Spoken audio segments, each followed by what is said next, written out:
posible daw pong mag-declare ng martial law itong si President Marcos. Yan po yung binitawang statement ni former spokesperson Harry Roque doon sa kanyang vlog na meron pong pamagat na magdi-declare ng martial law. Ewan ko ba guys kung ano yung pumapasok sa utak ni Harry Roque, kung bakit talagang double timing na ba ang kanyang kilos para ba, mapasama yung imahe ni President Marcos. Pero anyway, sige, patulan natin to. So, yung kanyang vlog guys, na merong pamagat na magdi-declare ng martial law, sinimulan niya sa kanyang statement na posible daw pong mag-declare ng martial law itong si President Marcos dahil nga sa narinig niyang statement ni President Marcos doon sa Germany na meron daw pong attempt of annexation sa teritoryo ng Pilipinas itong China. So, sabi nga din pala guys ni Harry Roque na pwede daw pong mag-declare ng martial law itong si President Marcos sa dalawang bahaging pamamaraan. Una, yung invasion, which is yung pananakop ng dayuhan sa ating bansa kung saan napapaloob ang annexation na tinutukoy niya, at yung insurrection ng kapwa natin mga mamamayang Pilipino. So ngayon guys, with that annexation, pwede daw pong ma-trigger si President Marcos to declare the martial law. Anyway, panoodin muna natin guys ang video para makuha natin yung context na sinasabi ni former spokesperson Harry Roque. Nasa Germany naman ang ating PBBM. At bagamat nagsalita na maanghang si Presidente sa Australia na para bagang magsisimula na ang giyera sa panig ng Pilipinas at ng China, abay mas malala ang sinabi niya sa Germany. Ang sinabi niya, naghahanda raw ang China para ma-annex ang teritoryo ng Pilipinas.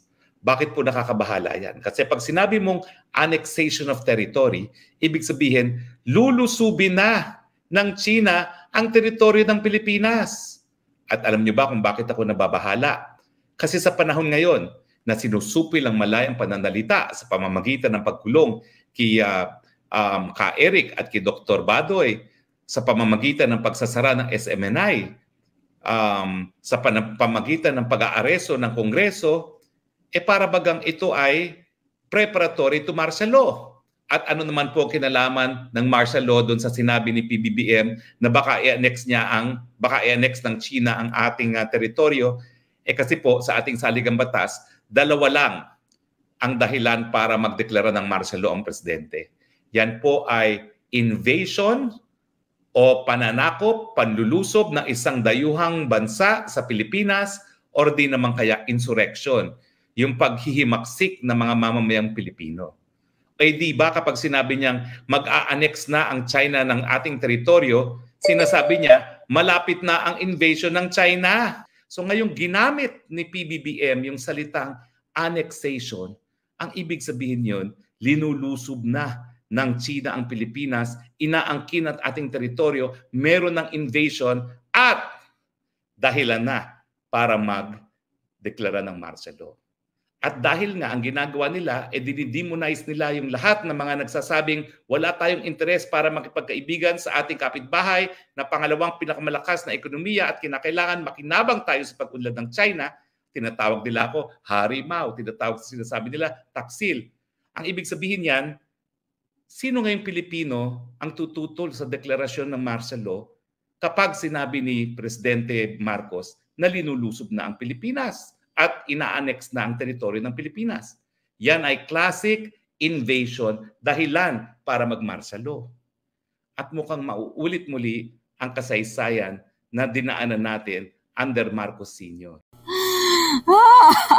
So, yun nga po guys, yung fear ni former spokesperson Harry Roque nung narinig niya yung salitang annexation.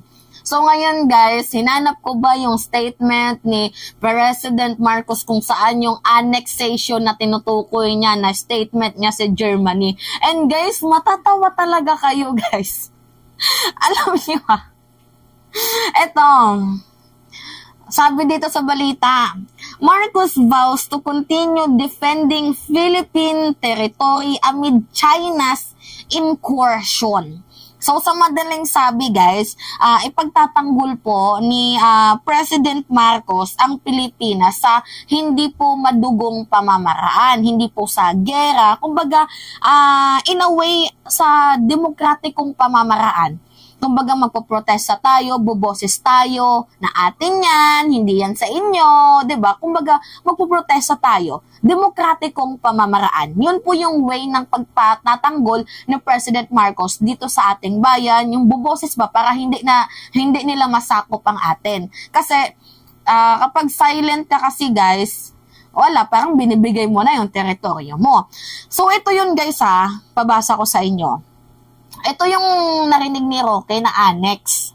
Sabi niya, so, I'm not surprised. Ito po statement ni President Marcos So, I'm not surprised but we will have to continue to do what we can to defend our maritime territory in the face of perhaps more active attempt by the Chinese to annex some of our country. So, guys, hindi nyo na kailangan mag-aral ng yung maging loba, maging abogado para maintindihan nyo to. Ang ibig sabihin lang naman po ni President Marcos, ipapagtanggol niya ang sariling atin, 'di ba, sa demokratikong pamamaraan kahit meron pong ginagawang active attempt ang China sa ating territory. Kahit meron pong ginagawang active attempt of annexation ang China sa ating territory. Diba?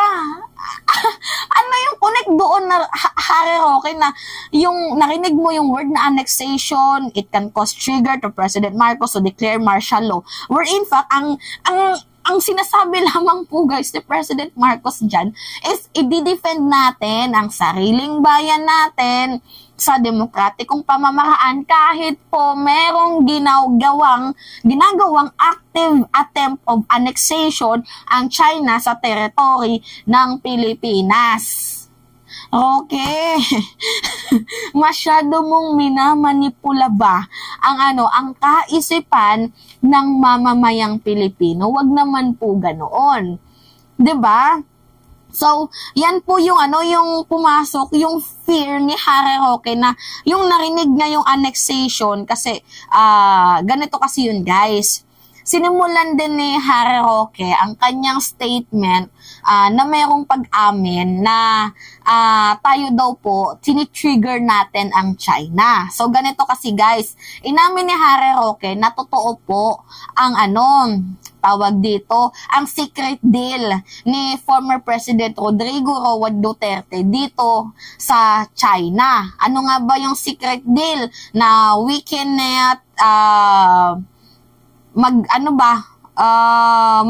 we cannot bring, 'di ba, large scale building materials to reinforce our BRP Sierra Madre. Bawal tayong magdala ba ng mga materials para ayusin ang BRP natin or magtayo ng structural base. So sa madaling sabi nga, parang ibinigay na tayo ni former President Duterte dito sa China. So inamin niya ni Harry Roque. I have a video guys. Panood ko muna sa inyo Ito, panood muna natin ba yung video ni Harry Roque.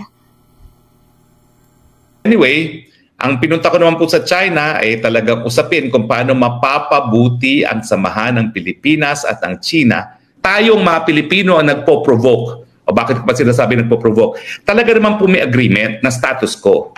So hanggang hindi tayo magpapadala ng repair materials sa Sierra Madre, hindi nila pipigilan. Pero nangyari po, kaya tayo nawa-water cannon, talaga nagdadala sila ng repair materials. Alam naman nila na kapag may repair materials, talagang hindi tayo papapasukin. Okay. 'Di ba? Yan po yung pag-aamin ni Harry Roque. So, guys, balik lang muna natin 'to para mag-gets niyo yung context kung bakit napunta sa sa martial law. So, inamin ni Harry Roque na meron daw pong totoo yung secret deal ni former President Rodrigo Roa Duterte. At ibig niyang sabihin na tayo daw pong mga mamamayang Pilipino ang nagkukos ng trigger para magalit ang China sa atin. Which is kapag nagalit sa atin yung China, sisigaw na tayo guys ng yung treaty sa US. And by that annexation, yun na nga guys, pwede nang mag-declare ng martial law itong si President Marcos. But anyway, ano muna natin yan guys, dito muna tayo sa dahan-dahan na istorya. So ito na nga, inamin ni Harry Roque, diba, na yung deal ni former President Duterte dito sa China. So, ibig niyang sabihin na tayo daw po ang nagpo-provoke. Kung tayo daw po ay sumusunod na lamang po sa sinumpaan ni former President Duterte, wala po sanang water cannon na nangyayari ngayon. Wala po sanang pag-aalburoto ang China sa atin ngayon. Yan po yung binitawang statement ni former spokesperson Harry Roque. And ito pa, pakinggan nyo muna to ha. So hanggang hindi tayo magpapadala ng repair materials sa Sierra Madre, hindi nila pipigilan. Pero nangyari po, kaya tayo nawa-water cannon, talaga nagdadala sila ng repair materials. Alam naman nila na kapag may repair materials, talagang hindi tayo papapasukin. Pero paulit-ulit nilang ginagawa. Bakit? Kasi nga gusto nila na talagang ang China maging mas aggressive, para pag naging mas aggressive ang China, sasabihin natin, Uncle Sam, tulong, Mutual Defense Treaty. Pero nga po. Hey, narinig nyo? So, ginagawang reason po ni former spokesperson Harry Roque na trigger out daw natin ang China para pag na-trigger yung China sa atin, magkaroon ng annexation, and then later on, mag-declare ng martial law si President Marcos. Kinonek niya guys. 'Di ba? Yan po yung yung kwento dito. Kinonek ni Harry Roque yung annexation attempt na posibleng gawin ng China kasi nga tinitriggered out daw natin kasi nagdadala tayo ng mga large-scale building materials doon sa BRP Sierra Madre para ayusin ang ating BRP na nabubulok na. So, nung narinig niya yung annexation, ikinonek niya doon at pwede na daw pong mag-declare ng martial law. Galing, no? Ang galing-galing ni former spokesperson Harry Roque, where in fact guys, hindi po pwedeng mag-declare ng martial law si President Marcos nang siya lang. Nagigets nyo ko? Kasi kailangan pa yan pagbotohan ng Congress. At kapag umayaw yung Congress, hindi niya po matutuloy ang pag-declare ng martial law. Nakalagay po yan sa ating 1987 Constitution ng ating Presidente cannot declare martial law alone. Lawyer itong si former spokesperson Harry Roque. Guys, hindi natin kailangan maging lawyer ha para maintindihan nyo yung sinasabi ko or para naman maintindihan nyo yung 'di ba, para mabaliktad kayo, papangitin, iba yung ipasok sa utak nyo ni former spokesperson Harry Roque. Hindi nyo kailangang mag-aral ng lawyer or hindi nyo kailangang maging lawyer para maintindihan yung gusto niyang message. Kasi ang message niya lang naman talaga dito is bilugin, pikutin, sirain, taniman ng galit ang utak ng mamamayang Pilipino, which is hindi naman po ganun yung ibig sabihin ng ating presidente, dahil in the first place ang sabi nga po ng ating pangulo ay pagtatanggol niya lang ang ating bayan sa demokratikong pamamaraan nang hindi po nagigera, 'di ba? Kumbaga nagpo-protest lamang tayo sa gitna po ng ginagawang attempt of annexation ng China sa atin. Nagigets niyo ako, guys? So, yun. So, yun po yun. I hope napaliwanag ko sa inyo, guys, ng maayos. 'Di ba? Masyado tong si Harry Roque. Antilok. Matilok. Kung hindi ko pa binasa yung statement ni President Marcos, baka nabilog din ako ni Roque. Pero buti na nga lang, guys. Minanap ko. Kasi feeling ko there must be something wrong eh. 'Di ba? Na galing mismo sa ating presidente na 'di ba may attempt na ng China dito sa bansang Pilipinas. Mga ganun-ganun kasi guys, hindi ka pwedeng mag-declare ng martial law kung hindi naman sapat yung basihan mo na lulusubin na tayo ng China pero wala ka namang nakikitang reason para lusubin nila tayo. 'Di ba? Yun kasi yung ni Harry Roque, nalulusubin na daw tayo ng China. Kaya ito na nga daw, attempt of annexation na yung ginagawa ng China so that magde-declare na ng martial law si President Marcos. Pero nung binasa ko guys, ang layo sa katotohanan. Dahil unang-una, sabi ng ating presidente, dedepensahan niya ang ating sariling teritoryo ng hindi po madugo, kumbaga sa demokratikong pamamaraan, ng wala pong gera, sa gitna po ng attempt ng China ng annexation. Yun lang po yun. Nagigets nyo, mga minamahal? So, wag kayong magpapaloko or magpabilog sa sinasabi ni Harry Roque. Magbasa lang kayo ng ilang article kung totoong sinabi ba yun ng ating presidente, kasi hindi natin kailangan, guys, maging katulad ni Harry Roque na maging lawyer para ho, diba, maintindihan yung kanyang mga sinasabi na, annexation, martial law agad. Hindi, guys. Huwag tayong maging mababaw. Pero dahil nga hindi naman po lahat ay mahilig magbasa ng tabloid, so I am here to explain. So, hoping sana na okay na. Ano? Anyway, yun lamang ho, guys. At it's me again, si Mima Alicia Nyot. Nagbabalik ulit para sa ating panibagong video. Yun lang.